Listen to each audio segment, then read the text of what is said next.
This is Gino and we are going to talk about this thing called stoplights. Now, here in Shaw Boulevard, ang daming, well, at least ang daming bagong tayong stoplight, as well as sa amin, sa malapit sa bahay, ang daming bagong tayong stoplight, mga ma'am, sir. And the thing about stoplights is, of course, they're supposed to manage traffic if well coordinated with one another. And that's the thing. Dapat ang mga stoplight well coordinated with one another. And when you make a stoplight, talagang may long-term planning involved. Hindi yung basta-basta maglalagay ka lang ng stoplight dahil malakas trip mo na, oy, traffic dito, sige, lagyan natin ng stoplight. Sige, para hindi natin kailangan maglagay ng tao dyan, maglagay tayo ng stoplight. And so, that's not how it works. Stoplights don't make bawas the traffic, diba? They don't really remove that much traffic. In fact, in my opinion, stoplights make traffic worse, especially in places na hindi naman ganun ka high volume, or kung may high volume man, yung direction going may parang north and south, or parang one direction lang ang pinupuntahan niya. Yung mga iba, mga arterial or mga service road lang, they don't need stoplights. Yung parang connecting two small roads, they don't need stoplights. Taken to example, this Shaw Boulevard Acacia Lane stoplight. Nagtataka talaga ako ba't may ganito as well as the Shaw Boulevard Shaw Mall stoplight. Sobrang ako, natitrigger ako kada umuwi ako and dumadaan ako dito. Nakikita ko kasi na ang laking sagabal niya when it comes to traffic, when it comes to coming home, because Shaw Boulevard should be free-flowing, in my opinion. Of course, this is not an expert's opinion, pero in my opinion, Shaw Boulevard should be free-flowing. It should be, kumbaga parang EDSA in a way na hindi pipigil, or kung pipigil man kung if nagsasalubong siya sa dalawang major roads which should form an intersection, of course. Pero itong mga maliliit na roads, sabihin natin Acacia Lane or Shaw Mall, dito sa may anong tawag dito? Sa may 9 de Pebrero, yung 9 de Pebrero and 9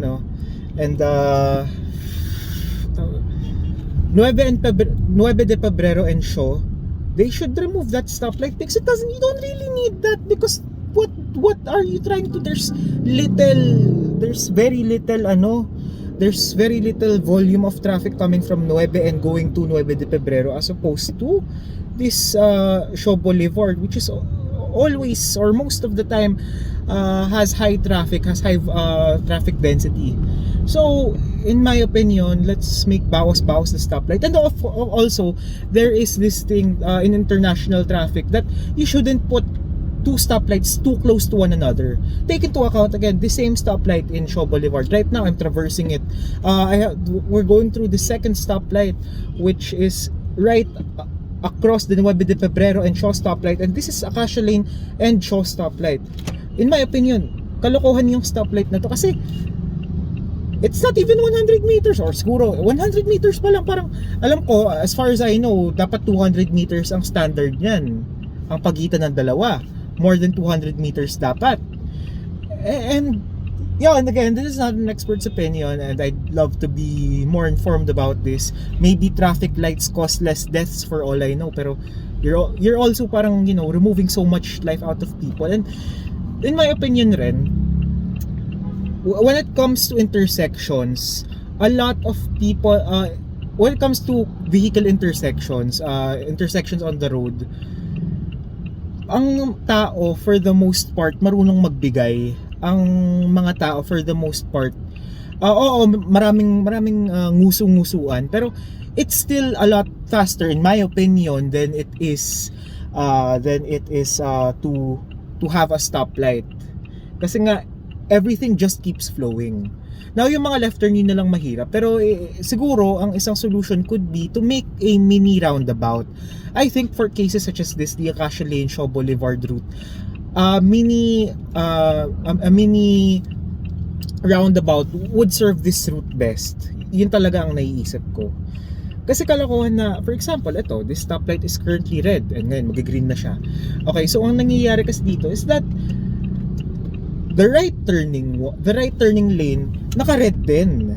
dire-diretso lang naman yun eh. Kumbaga, nothing is cutting through that traffic. So, nagtataka talaga ako, bakit mo kailangan gawin pang red yun? Bakit mo kailangan i-stop yung flow ng traffic na yun when you could decongest further by just always leaving it green, by always letting them move forward.